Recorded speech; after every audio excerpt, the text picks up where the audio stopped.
آپ کو بتائیں کہ انتخابات قریب آتے ہی مودی سرکار کے فالس فلیگ آپریشنز اور پاکستان مخالف پروپیگنڈے میں اضافہ ہو گیا ہے۔ ضلع پونچھ کے علاقے سرن کوٹ میں بھارتی فوجی قافلے پر حریت پسندوں کے حملے کا الزام بھی فوراً پاکستان پر لگا دیا گیا ہے۔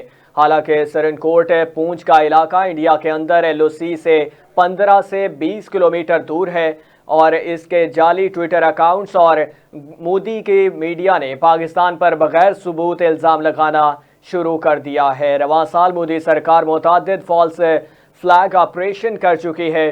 فالس فلیگ آپریشنز کا مقصد پاکستان مخالف جذبات کو ابھار کر انتخابات میں ہمدردی حاصل کرنا ہے۔